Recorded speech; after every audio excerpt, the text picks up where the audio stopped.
It happened in the fall of 1942. The village of Semiluki sprawled out in a bend of the Don River. Not far from the railway bridge there was a pontoon crossing, which the Soviet people used to get to the left bank of the river, fleeing from the advancing Nazis. Early in the morning German planes appeared in the sky and all hell broke loose. Cries for help, groans of the wounded, death and blood. When Soviet fighters arrived and an air battle ensued, the faces of the locals glowed with happiness. "My dears, give the Nazis hell," the women shouted. When the front came close to Semiluki, the women and children, abandoning their homes and taking their belongings, were forced to move to a neighboring village. Praskovia Shegalieva, her mother and 6 children also left. Hungry people would sneak into their village at night and dig potatoes. They would go back the same way at night. But that day the Skegalevs were late and decided to spend the night in their abandoned house. The sun had just risen when they heard machine gun fire. There was an aerial battle going on near the bridge. Everyone froze as they saw a Soviet plane crashing down the hillside, throwing off a plume of smoke.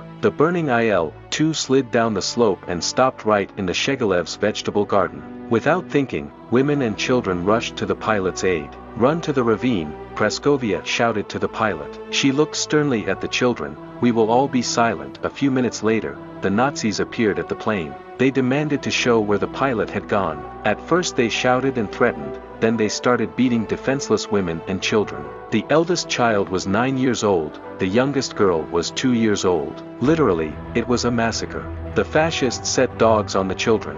Women and children kept silent. It was better not to think about what was going on in the mother's soul. Only their son Sasha, who was imprisoned by the Germans, managed to escape. Through the closet, the frightened boy escaped into the woods. The pilot, his name was Mikhail Maltsev, did not manage to escape to his own people. He was seen by a local resident and betrayed to the Germans. Until the end of the war he was a prisoner of war. He learned about what happened on that fateful day only in 1964 from the newspaper, Soviet Russia.